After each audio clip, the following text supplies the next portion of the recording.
Hey guys, this is Matt for Creative. I'm watching the vice presidential debate. It just started. I paused it. You'll be able to hear everything that I'm hearing, and I may pause this and I may comment on things too. I'm going to be snacking on a pizza, but this is something I think is very important. It is the only vice presidential debate, and I am watching it on MSNBC. But I'm looking forward to this because I've been a big fan of Kamala Harris, and I really want to see how Mike Pence would do in a debate. So let's watch the debate already in progress. Today, they still don't have a plan. They still don't have a plan. Well, Joe Biden does. And our plan is... So the first question they were talking about was the coronavirus. What's the plan? What is happening exactly? What would happen if Joe Biden was in the same position in guiding this country through this pandemic? And she begins on saying how the Trump administration knew in January what this was and how things were able to be passed from one person to another, but didn't really alert the public until March. I think that's inexcusable, but big but right here, just because as a government that kind of, I guess you could even say, controls the people under it, you have to make sure not to cause a giant problem because of a pandemic that's going on. But at the same time, they have really leaned on that way too much. You need to acknowledge that there is an issue, and you need to fight for a proper response, at least in my opinion. What we need to do around a national strategy for contact tracing, for testing, for administration of the vaccine, and making sure that it will be free for all. That is the plan that Joe Biden has and that I have, knowing that we have to get a hold of what has been going on, and we need to save our country. And Joe Biden is the best leader to do that, and frankly, this administration has forfeited their right to re-election based on this. Thank you, Senator Harris. Vice President Pence, more than 210,000 Americans have died of COVID-19 since February. The U.S. death toll as a percentage of our population is higher than that of almost every other wealthy nation on Earth. For instance, our death rate is 2.5 times that of Canada next door. You head the administration's coronavirus task force. Why is the U.S. death toll as a percentage of our population higher than that of almost every other wealthy country? And you have 2 minutes to respond without interruption. Susan, thank you. And I want to thank the Commission and the University of Utah for hosting this event. And Senator Harris, it's a privilege to be on the stage with you. At the get-go, it's a much more civil debate. Not saying that the debate that happened between President Trump and Joe Biden was as disruptive as people made it out to be. I mean, literally, it's just somebody talking over somebody else. There are rules. You play around with those rules. Whatever is allowable, your fan base, your backers, they will feed into what you're saying. So what Trump was doing during that debate was trying to show that he was a force, trying to show that he was always in the right. But of course, sometimes it is childish to interrupt people while they're speaking. If you had watched the SNL skit from this past week, they kind of overplayed how much of just like a childish little back and forth it was. But I can already see that this is going to be a much more clear cut and a more traditional debate. And our nation's gone through a very challenging time this year. But I want the American people to know that from the very first day, President Donald Trump has put the health. The one thing that Pence is doing right now, you can always watch this on one of the recordings on YouTube or any place, is Kamala Harris, she was looking at the moderator and kind of referring back to her. Right now, Pence is looking directly in the camera, and that's going to be much more engaging because it looks like he's looking at me. It looks like he's looking at his audience. Some people may think that that's a little bit obtrusive and just looking right at you, but I think that shows a little bit more I don't know. It's relatable, even though the things that he usually says, I do not agree with. America first. Before there were more than 5 cases in the United States, all people who had returned from China, President Donald Trump did what no other American president had ever done. And that was he suspended all travel from China, the second largest economy in the world. Now, Senator Joe Biden opposed that decision. He said it was xenophobic and hysterical. But I can tell you, having led the White House Coronavirus Task Force, that decision alone by President Trump bought us invaluable time to stand up the greatest national mobilization since World War II. And I believe it saved hundreds of thousands of American lives. Because with that time, we were able to reinvent testing, more than 115 million tested. I remember at the time, yes, they thought, okay, we're cutting off an entire country. This could be seen as xenophobic, it could be seen as racist. And of course, now amongst many other things, the trade war, business wars, everything with China, there's a lot of racism against Chinese people, if not Asian people in general. So this may have been just the beginning point of what's been going on with 2020 to be between the United States and China. And it's interesting to see, you know, he's using this travel ban as a positive, which it could definitely be seen as a positive. Honestly, other countries are now banning Americans, if not had been, maybe still are. It's interesting to see. I mean, when the virus just started, I would think lock everything down. As you do in your own country, lock down the borders. I know it would cause a lot of strife, but kind of locking those things down, in my mind, I think would help. Now, in our own country, it's really hard to lock down people and get them to follow the rules, the very minimum that would kind of let this pass quicker. But that's another thing altogether. Been done to date. We were able to see to the delivery of billions of supplies so our doctors and nurses had the resources and support they needed. And we began really before the month of February was out to develop a vaccine and to develop medicines and therapeutics that have been saving lives all along the way. And under President Trump's leadership, Operation Warp Speed, we believe we'll have literally tens of millions of doses of vaccine before the end of this year. The reality is, when you look at the Biden plan, it reads an awful... Sorry, I'm chewing pizza here. So this has been like maybe a war of words in between having a vaccine ready before the end of the year is out. Maybe that means, okay, they're ready, we're producing it, but literally getting it out, having that plan to get it out, they've said nothing about that. And I think more medical experts, those that I cannot name right now, have said that it's going to be probably around spring of next year that it's going to be properly distributed, which I don't know if that means that's when it will begin or that's when the final rounds will kind of clean up things. I think this is just one of those things where it's almost just semantics. It's just they are kind of talking about the same thing. One just wants to make things a little bit quicker. The other one kind of wants to check the area about, are they doing things too quickly without, maybe they're cutting corners. They just want to cause doubt on each other. I mean, in a perfect world, we'd have a vaccine now. Now, if it was mandatory, that's going to be up to the government and for the people to accept. But, you know, maybe it's just something, I don't know exactly how it's going to be and how it's going to be distributed. I know that Trump said the military is ready to distribute it.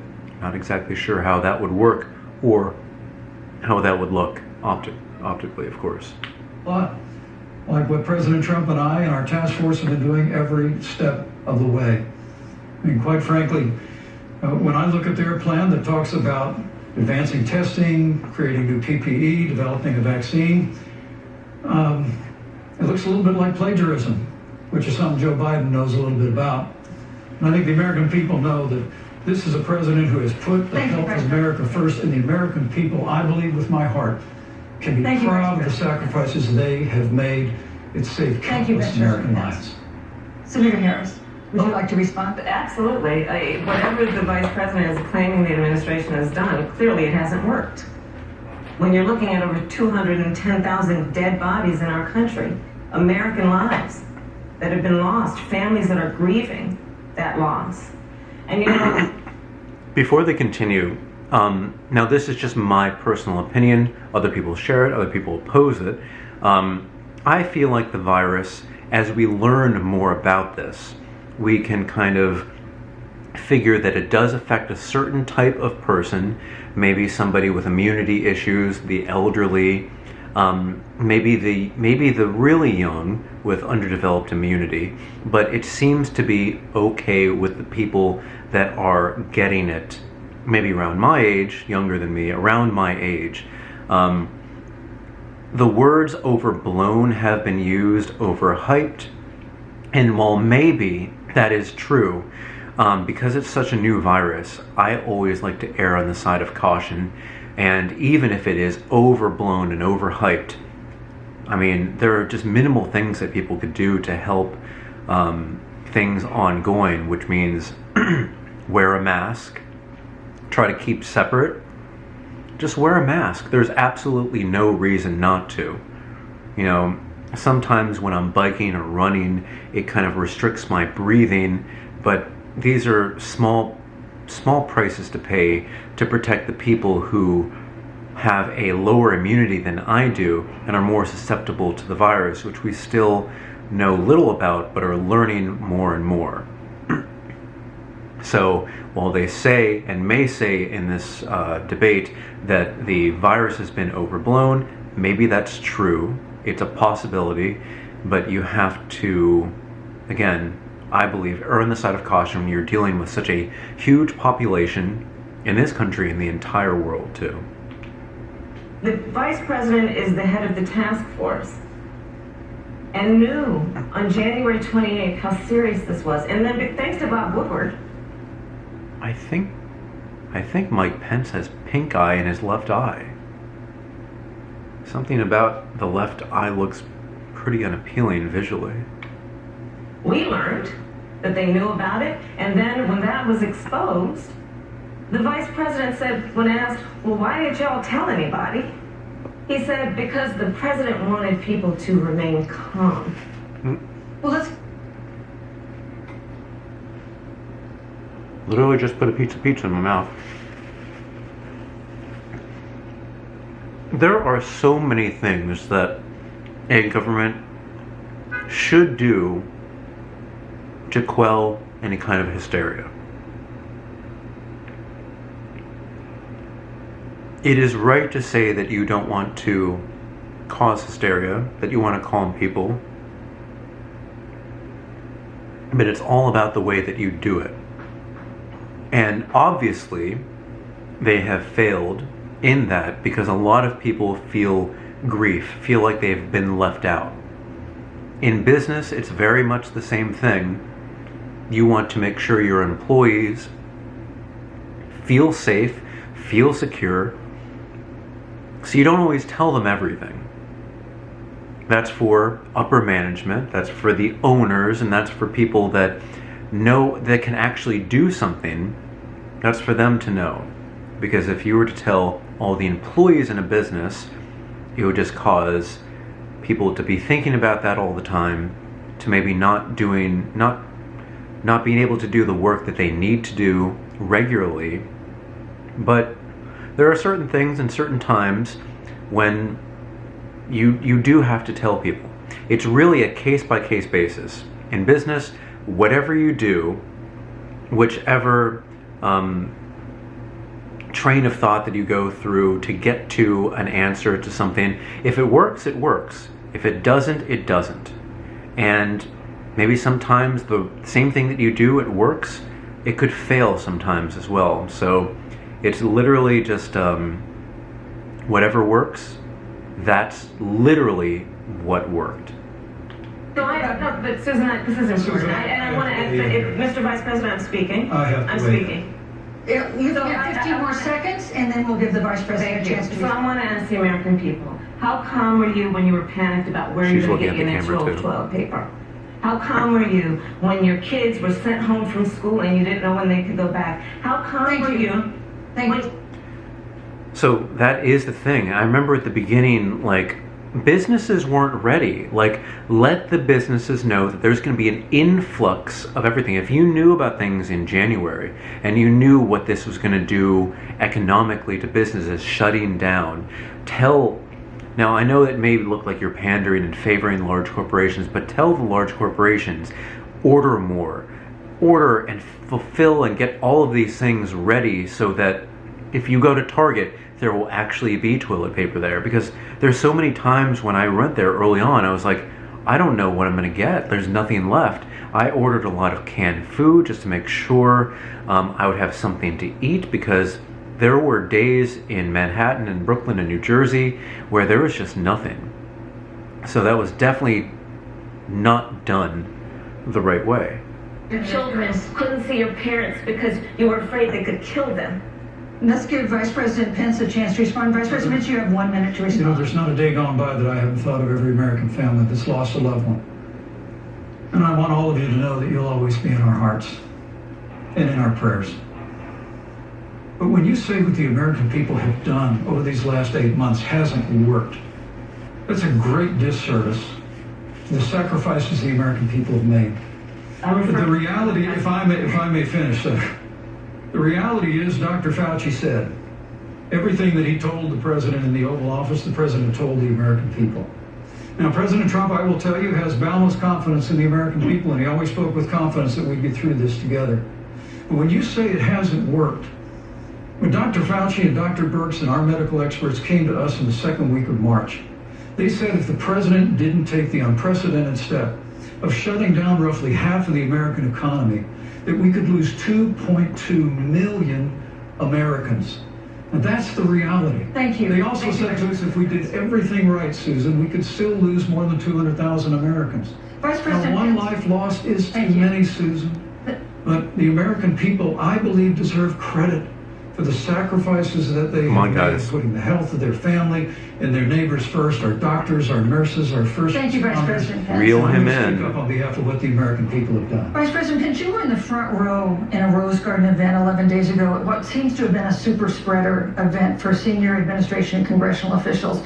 No social distancing, few masks, and now... So now they're talking about how recently a lot of White House staff have actually caught the coronavirus. What's going to be their health standing afterwards, recovery, who knows. But still, it's just things like this, because you pass it to staff, they pass it to family, and maybe an elderly, susceptible person gets it, and that's no good. A cluster of coronavirus cases among those who were there. How can you expect Americans to follow the administration's safety guidelines to protect themselves from COVID when you at the White House have not been doing so?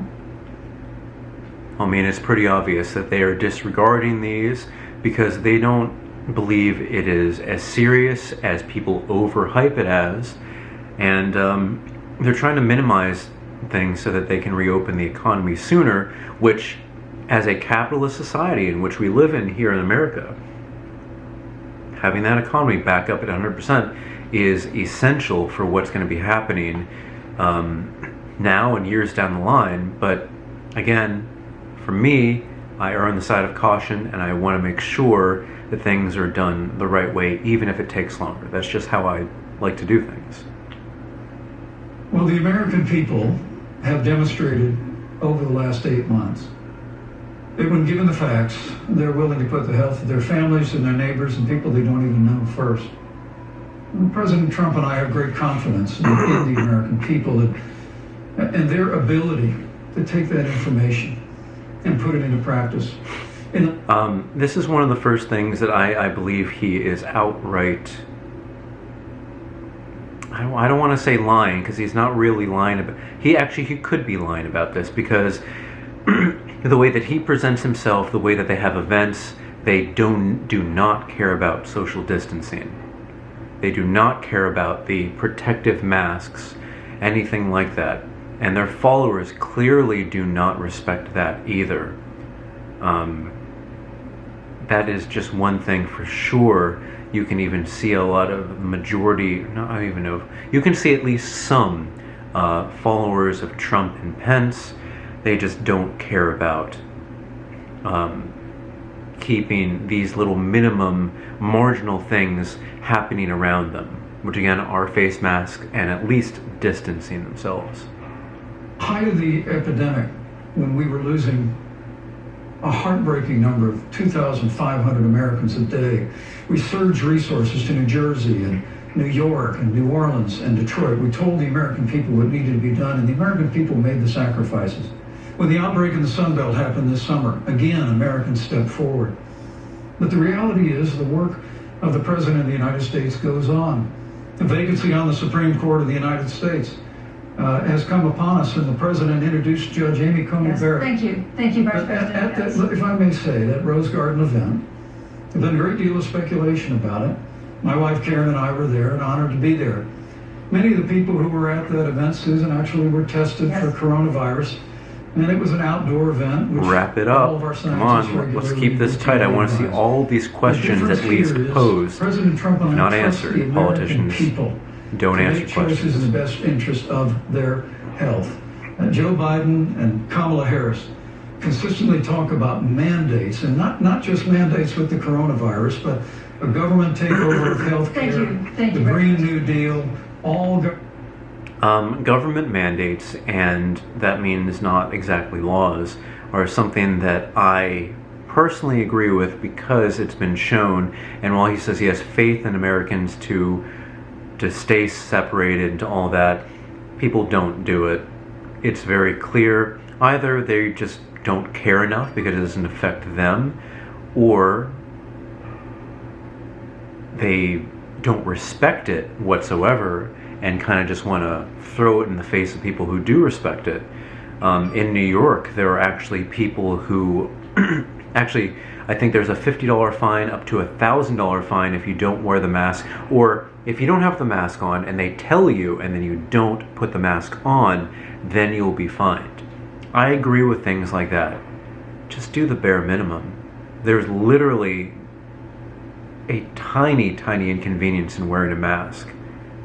I mean, even now they're fashion statements, but that's because not everybody could get the KN95, the N95 masks, or even the medical masks.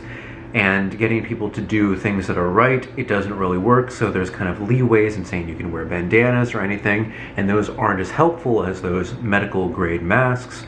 But at least they do something in kind of dispersing the air that's coming out. Instead of straight out, it's just a little bit dispersed. But in a perfect world, everybody's wearing the proper masks and they're staying apart. And then this is just a non-issue and things will go forward.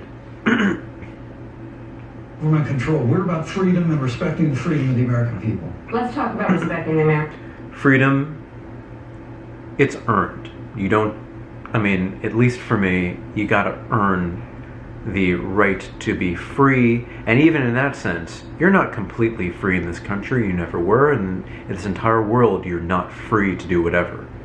So don't be an idiot.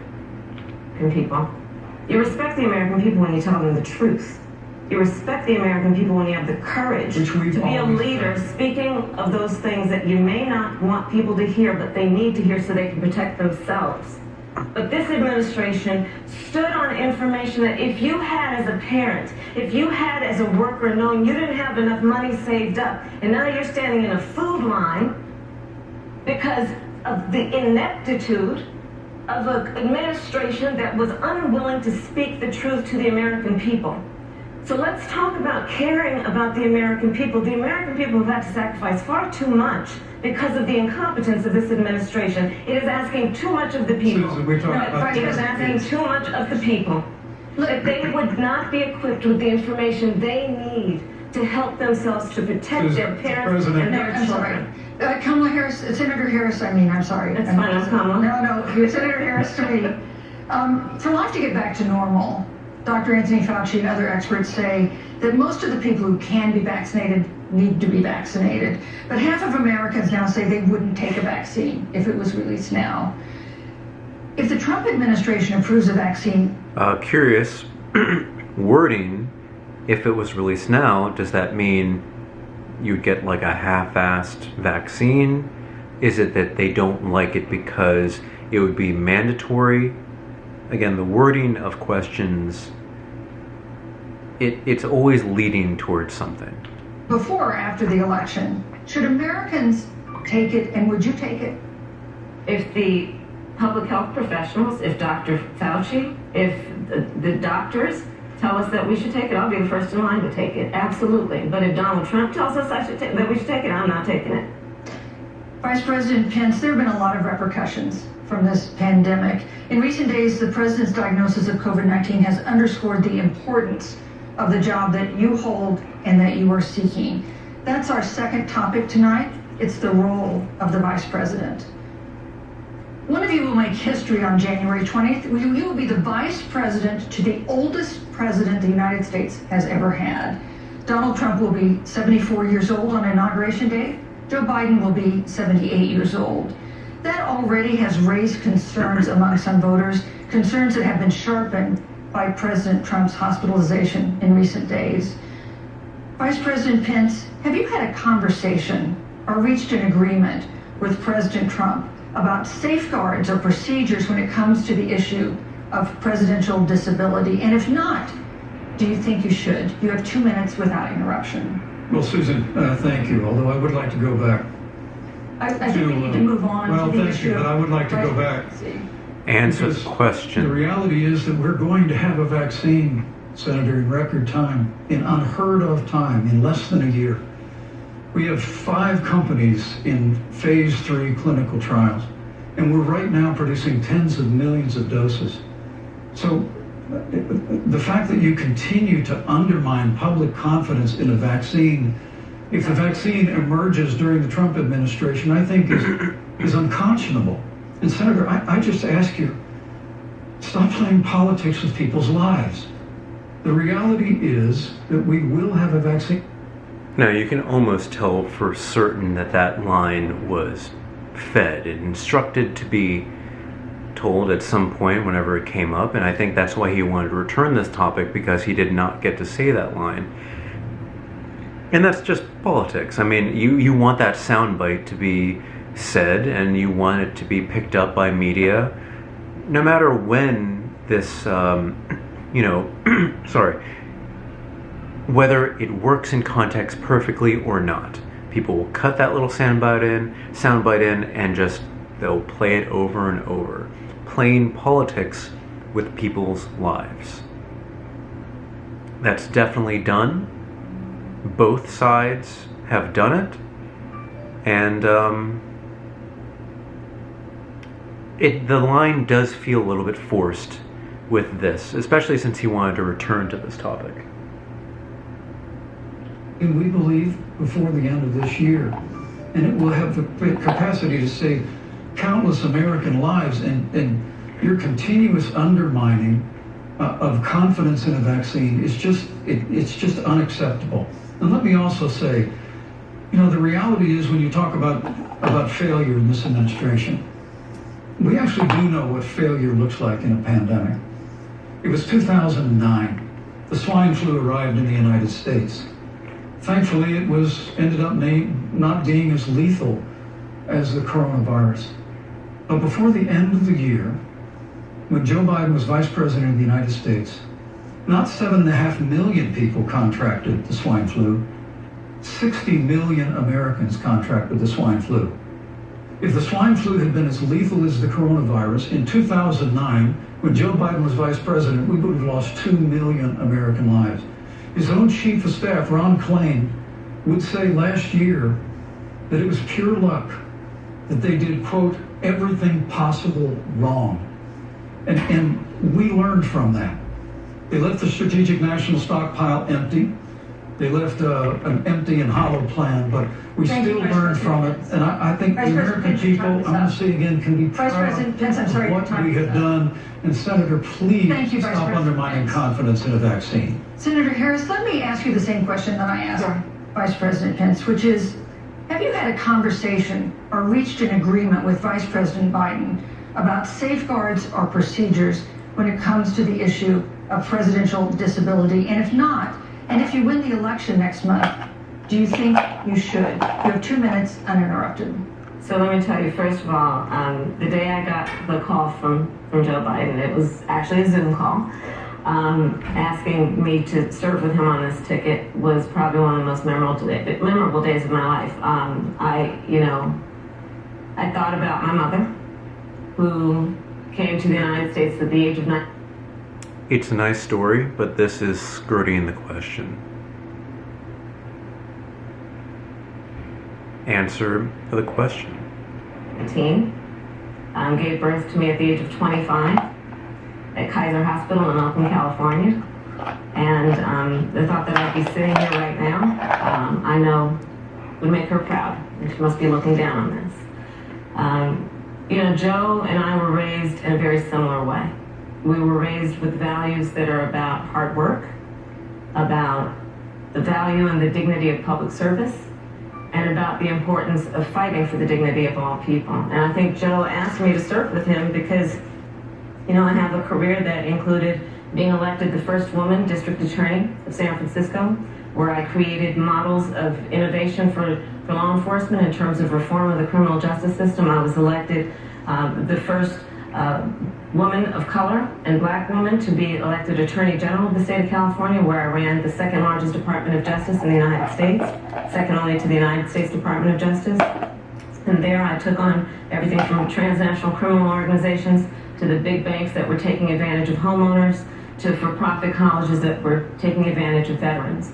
And then, of course, now I serve in the United States Senate as only the second black woman ever elected to the United States Senate. I serve on the Senate Intelligence Committee, where I've been in regular receipt of classified information about threats to our nation and hotspots around the world. I've traveled the world. I've met with our soldiers in war zones. And I think Joe has asked me to serve with him because he knows that we share a purpose, which is about lifting up the American people. And after the 4 years... So, while skirting the question, that's exactly what she did, these last lines are kind of telling. If something happens to Joe Biden, she will follow, maybe not his wishes, but the spirit of his leadership, I believe. And of course, she says it, but everybody's completely a separate person, so she's not beholden to what she says in a presidential debate. That we have seen of Donald Trump unifying our country around our common values and principles. Thank you, Senator Harris. Neither President Trump nor Vice President Biden has released a sort of detailed health information that had become the modern norm until the 2016 election. And in recent days, President Trump's doctors have given misleading answers or refused to answer basic questions about his health. And my question to each of you in turn is this information voters deserve to know? Vice President Pence, would you like to go first? Well, Susan, thank you. And let me say, on behalf of the President and the First Lady, how moved we've all been by the outpouring of prayers and concern for the President. And I do believe it's emblematic of the prayers and the concern that have ushered forth for every American impacted by the coronavirus. But the care the President received at Walter Reed Hospital, the White House doctors, was exceptional. And the transparency that they practiced all along the way will continue. The American people have a right to know about the health and well-being of their President, and will continue to do that. But I'm just extremely grateful and was more than a little moved by the broad and bipartisan support. And Senator, I want to thank you and Joe Biden for your expressions of genuine concern. And I also want to congratulate you, as I did on that phone call, on the historic nature of your nomination. I never expected to be on this stage 4 years ago, so I know the feeling. But the reality is we've got an election before the American people in the midst of this challenging year. And the stakes have never been higher. I think the choice has never been clearer. I want to give Senator Harris a chance to respond to the same question I asked, which is, do voters have a right to know more detailed health information about presidential candidates and especially about presidents, especially when they're facing some kind of challenge? Absolutely, and that's why Joe Biden has been so incredibly transparent, and certainly by contrast, the president has not, both in terms of health records, but also let's look at taxes.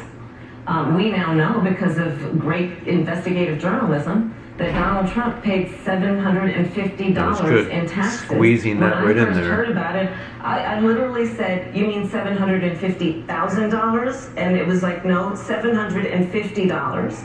We now know Donald Trump owes and is in debt for $400 million. And just so everyone is clear, when we say in debt, it means you owe money to somebody. And it'd be really good to know who the President of the United States, the Commander-in-Chief, owes money to, because the American people have a right to know what is influencing the I completely agree with that.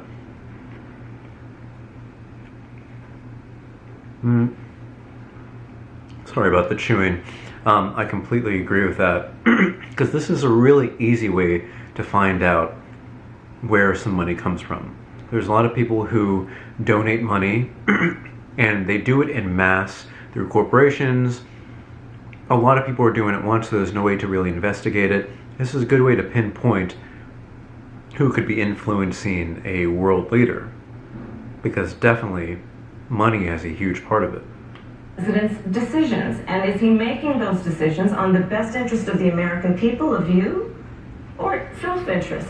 So, Susan, I'm glad you asked about transparency, because it has to be across the board. Joe has been incredibly transparent over many, many years. The one thing we all know about Joe, he puts it all out there. He is honest, he is forthright, but Donald Trump, on the other hand, has been about covering up everything. Thank you, Senator Harris. I want to give you a chance to respond, Vice President. Well, look, I respect the fact that Joe Biden spent 47 years in public life. I respect your public service as well. Thank you. The American people have a president who's a businessman, he's a job creator, who's paid tens of millions of dollars in. You would think that a businessman would be the best person to run a country. But it depends on who they're looking out for. You could be looking out for yourself. You could be looking out in the best interest of the business. You could be looking at the best interest of the business in the future and kind of doing whatever you can to get to that future.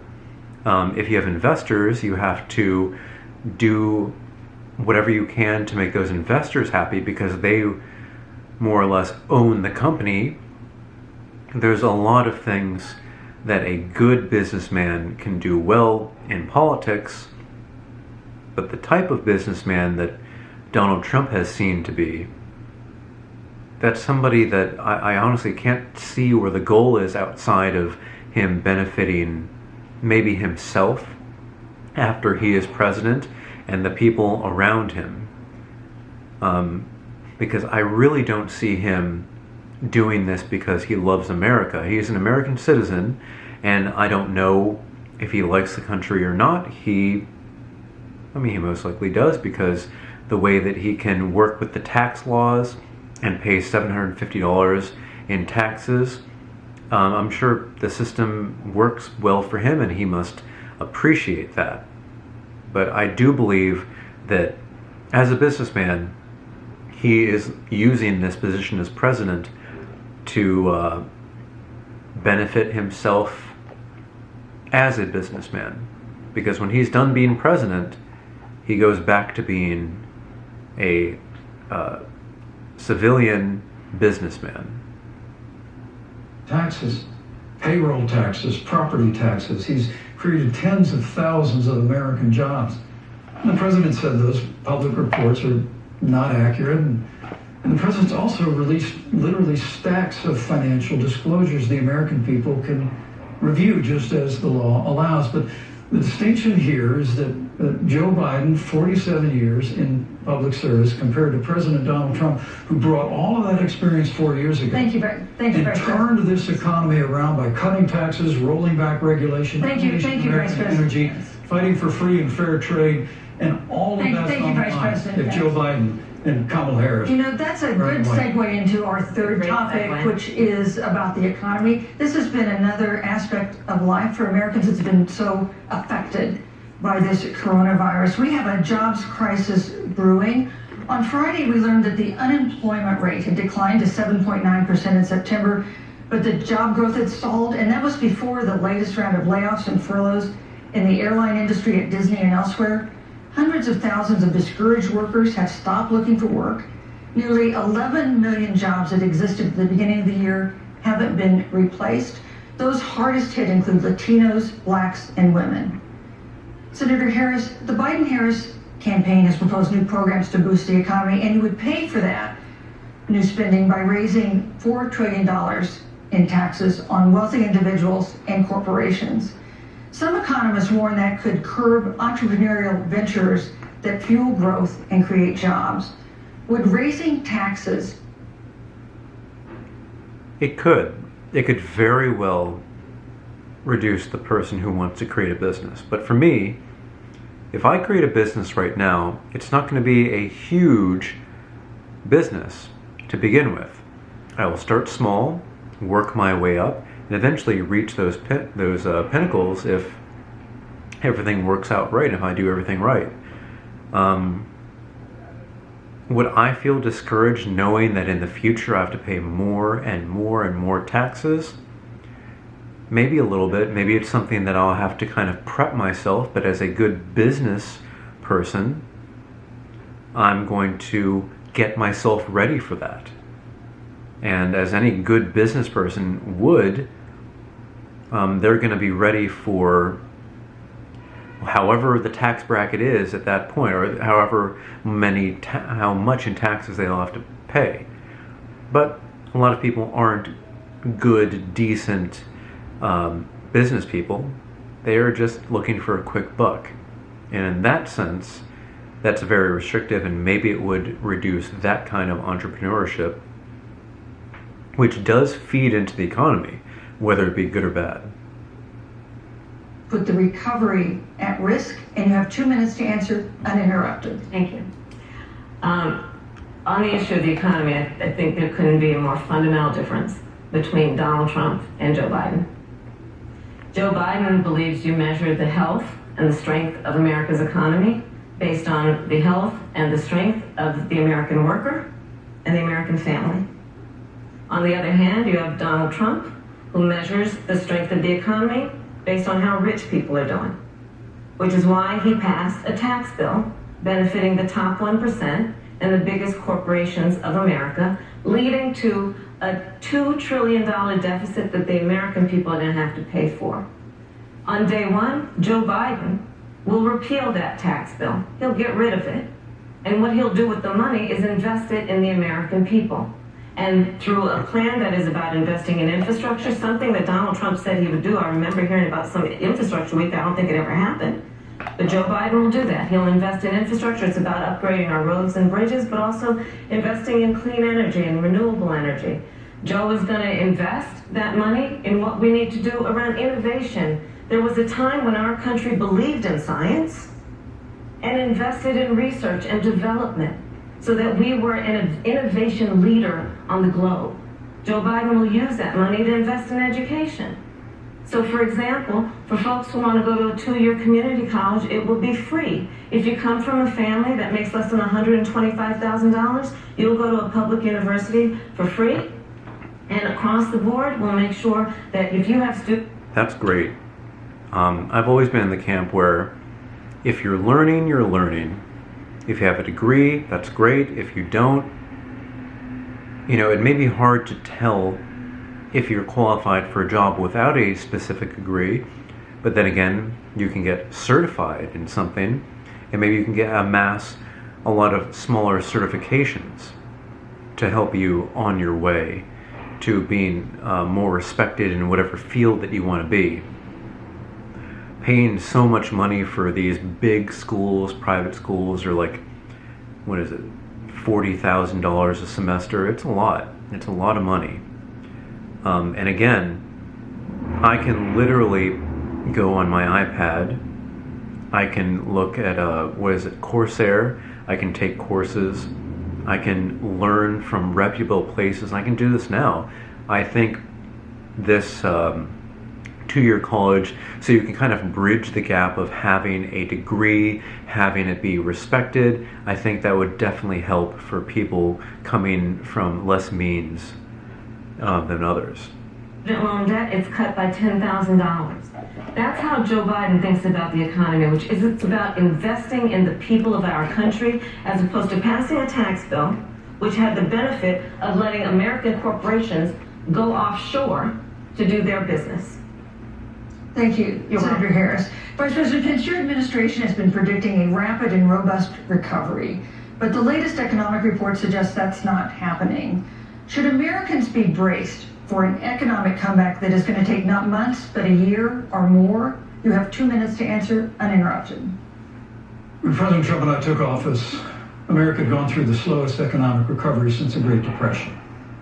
So when Joe Biden was vice president, they tried to tax and spend and regulate and bail our way back to a growing economy. President Trump cut taxes across the board. Despite what Senator Harris says, the average American family of 4 had $2,000 in savings in taxes. And with the rise in wages that occurred, most predominantly for blue-collar, hardworking Americans, the average household income for a family of 4 increased by $4,000 following President Trump's tax cuts. But America, you just heard Senator Harris tell you, on day 1, Joe Biden's going to raise your taxes. It's really remarkable to think. I mean, right after That a is not time what when she we're going said. through a pandemic that lost But for the 22 soundbite, million jobs at the height, saying we've it already added kind of back makes it what she 11.6 said. million jobs because the we had media, a president who cut taxes, rolled back political tactics. regulation, unleashed American energy, fought for free and fair trade, and secured $4 trillion from the Congress of the United States to give direct payments to families, save 50 million jobs through the Paycheck Protection Program. We literally have spared no expense to help the American people and the American worker through this. Joe Biden and Kamala Harris want to raise taxes. They want to bury our economy under a $2 trillion Green New Deal, which you were one of the original co-sponsors of in the United States Senate. They want to abolish fossil fuels and ban fracking, which would cost hundreds of thousands of American jobs all across the heartland. I do agree that the ban on fossil fuels, I mean, we're leaning way too much on it. All right, we've watched a little bit of the debate. Thank you so much for watching this with me. Unfortunately, I can't watch the entire debate and record. Camera's literally overheating as we speak.